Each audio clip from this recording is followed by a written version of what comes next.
ಈಗಾಗಲೇ ಜಿಲ್ಲೆಯಲ್ಲಿ 64,000 ಹೆಕ್ಟೇರ್ ಪ್ರದೇಶ ವಿವಿಧ ಯೋಜನೆಗೆ ಅರಣ್ಯ ಭೂಮಿ ನೀಡಿದ್ದು, ಜಿಲ್ಲೆಯ 80,000 ಅರಣ್ಯವಾಸಿಗಳನ್ನು ಒಕ್ಕಲೆಬ್ಬಿಸುವ ನೀತಿಯನ್ನ ವಿಷಾದ ವ್ಯಕ್ತಪಡಿಸುತ್ತಾ ಜಿಲ್ಲೆಯ ಯೋಜನೆಗೆ ಅರಣ್ಯ ಭೂಮಿ ಸಾಕು, ಜೀವನಕ್ಕಾಗಿ ಅವಲಂಬಿತ ಅರಣ್ಯವಾಸಿಗಳಿಗೆ ಭೂಮಿ ಹಕ್ಕು ನೀಡಿ ಎಂದು ಮುಖ್ಯಮಂತ್ರಿಯವರಿಗೆ ಪತ್ರ ಬರೆಯಲು ಅರಣ್ಯ ಭೂಮಿ ಹಕ್ಕು ಹೋರಾಟಗಾರರ ವೇದಿಕೆಯು ನಿರ್ಧರಿಸಿದೆ ಎಂದು ಅಧ್ಯಕ್ಷ ರವೀಂದ್ರ ನಾಯ್ಕ್ ತಿಳಿಸಿದರು.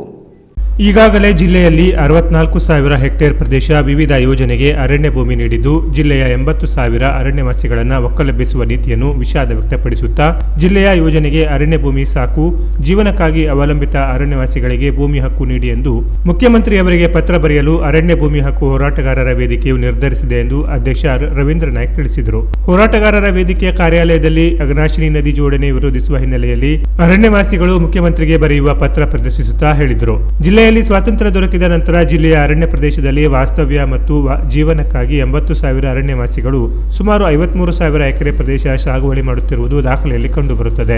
ಅರಣ್ಯ ಹಕ್ಕು ಕಾಯ್ದೆ ಜಾರಿಗೆ ಬಂದಾಗಲೂ ಅರಣ್ಯವಾಸಿಗಳಿಗೆ ಸಾಗುವಳಿ ಹಕ್ಕು ಮರೀಚಿಕೆಯಾಗಿದೆ.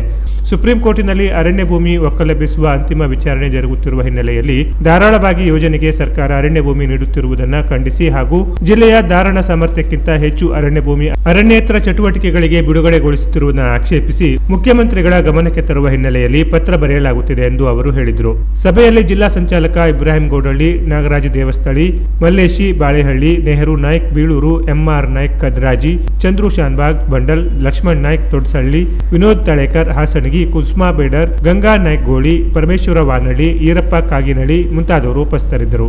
ಮುಂಡಗೋಡ್ ತಾಲೂಕಿನಲ್ಲಿ 1,600 ಹೆಕ್ಟೇರ್ ಭೂಮಿಯನ್ನು ಟಿಬೆಟಿಯನ್ ಕಾಲೋನಿಗೆ ನೀಡುವ ಸರ್ಕಾರ ಜಿಲ್ಲೆಯ 80,000 ಅರಣ್ಯವಾಸಿ ಕುಟುಂಬಗಳಿಗೆ ಕೇವಲ 53,000 ಎಕರೆ ಭೂಮಿ ನೀಡಲು ಹಿಂದೇಟು ಹಾಕುವುದು ಖೇದಕರವೆಂದು ಅಧ್ಯಕ್ಷ ರವೀಂದ್ರ ನಾಯ್ಕ್ ಹೇಳಿದರು. ಅಘನಾಶಿನಿ ನದಿ ಜೋಡಣೆ ಯೋಜನೆಗೆ ಸಿದ್ದಾಪುರದ ನೆಹರು ಮೈದಾನದಲ್ಲಿ ಫೆಬ್ರವರಿ 11 ಬುಧವಾರ ಮುಂಜಾನೆ 10:30 ಜರುಗಲಿರುವ ಬೃಹತ್ ಸಭೆಯಲ್ಲಿ ಅರಣ್ಯವಾಸಿಗಳು ವೈಯಕ್ತಿಕವಾಗಿ ಮುಖ್ಯಮಂತ್ರಿಗಳಿಗೆ ಜಿಲ್ಲಾಡಳಿತದ ಮೂಲಕ ಮನವಿ ಸಲ್ಲಿಸಲಾಗುವುದು ಎಂದು ಅವರು ಹೇಳಿದರು. 64,354 ಹೆಕ್ಟೇರ್ ಪ್ರದೇಶವನ್ನ ಯೋಜನೆಗೆ ಕೊಟ್ಟಿದ್ದಾರೆ. ಇಡೀ ಉತ್ತರ ಕನ್ನಡ ಜಿಲ್ಲೆಯಲ್ಲಿ 80,000 ಅರಣ್ಯವಾಸಿಗಳು ಸಾಗುವಳಿ ಮಾಡಿರುವಂಥ ಕ್ಷೇತ್ರ 53,000 ಎಕರೆ. ನಾವು ಹಕ್ಕು ಪತ್ರ ಕೊಡಿ ಅಂತ ಅರಣ್ಯ ಕಾಯ್ದೆಯಲ್ಲಿ ಅರ್ಜಿ ಹಾಕಿದ್ರೆ ನಮ್ದು ಅರ್ಜಿಗಳೆಲ್ಲ 72,234 ಅರ್ಜಿಗಳು ತಿರಸ್ಕಾರ ಆಗಿದೆ. ಟಿಬೇಟಿನವರಿಗೆ 1976ರಲ್ಲಿ 1,600 ಹೆಕ್ಟೇರ್ ಪ್ರದೇಶನ ಅವರಿಗೆ ಟಿಬೇಟಿಯನ್ ಕಾಲೋನಿ ಮಾಡಲಿಕ್ಕೆ ಸಾಗುವಳಿಗೆ ವಾಸ್ತವ್ಯ ಕೊಟ್ಟಿದ್ದಾರೆ. ಹಾಗಾಗಿ ನಾವು ಹೋರಾಟ ಸಮಿತಿ ಒಂದು ತೀರ್ಮಾನ ಏನು ಮಾಡ್ಕೊಂಡಿದ್ದೀವಿ ಅಂತ ಹೇಳಿದ್ರೆ, ಕರ್ನಾಟಕ ಸರ್ಕಾರದ ಮುಖ್ಯಮಂತ್ರಿಗಳಿಗೆ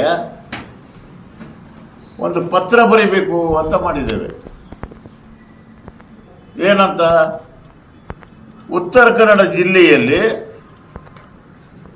ಯೋಜನೆಗೆ ಅರಣ್ಯ ಭೂಮಿ ಕೊಟ್ಟದ್ದು ಸಾಕು ಅಲ್ವಾ?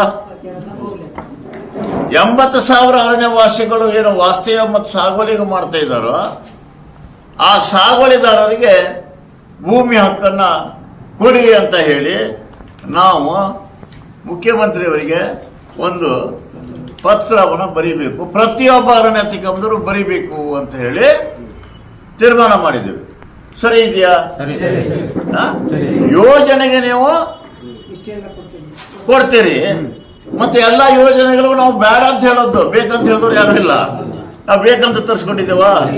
ಬೇಡಾದ ಯೋಜನೆಗೆ ಇವರು ಅರಣ್ಯ ಭೂಮಿ ಕೊಡ್ತೀರಿ, ಜೀವನಕ್ಕಾಗಿ ವಾಸ್ತವಕ್ಕಾಗಿ ಭೂಮಿಯನ್ನು ಕೊಡಿ ಅಂದ್ರೆ ಹೊರಗೆ ಹಾಕ್ಲಿಕ್ಕೆ ನೋಟಿಸ್ ಕೊಡ್ತಿದ್ದಾರೆ. ಹಾಗಾಗಿ ಹೋರಾಟಕ್ಕೆ ಮತ್ತು ಜಿಲ್ಲೆಯ ಎಲ್ಲ ಯೋಜನೆಗಳು ಬಂದ್ಗಳಾಗಬೇಕು, ಇರುವಂಥ ಅರಣ್ಯವಾಸಿಗಳಿಗೆ ಈ ಸಾಗುವಳಿ ಹಕ್ಕನ್ನು ಕೊಡಬೇಕು ಅನ್ನೋದನ್ನು ಮುಖ್ಯಮಂತ್ರಿಗೆ ನಾವು ಫೆಬ್ರವರಿ 11ರಿಂದ ಸಿದ್ದಾಪುರದಲ್ಲಿ ನಡೆಯುವಂಥ ಅಘನಾಶಿನಿ ನದಿ ಜೋಡಣೆಗೆ ಏನು ವಿರೋಧ ಬೃಹತ್ ಪಾದಯಾತ್ರೆ ಮತ್ತು ಕಾರ್ಯಕ್ರಮ ನಡೀತದೆಯೋ ಆ ಪಾದಯಾತ್ರೆಯಲ್ಲಿ ನೆಹರು ಮೈದಾನ ನಡೆಯುವಂಥ ಬಹಿರಂಗ ಸಭೆಯಲ್ಲಿ ಮನೆಗೊಬ್ಬರಂತೆ ಅರಣ್ಯವಾಸಿಗಳು ಜಿಲ್ಲೆಗೆ ಯೋಜನೆಗಳು ಬೇಡ, ವಾಸ್ತವ್ಯ ಸಾಗುವಳಿ ಮಾಡುವಂಥ ಅರಣ್ಯವಾಸಿಗಳಿಗೆ ಅರಣ್ಯ ಭೂಮಿಯನ್ನು ಕೊಡಿ ಎನ್ನುವ ಒಂದು ಮನವಿ ಪತ್ರ ಕೊಡಬೇಕಂತ ತೀರ್ಮಾನ ಮಾಡಿ.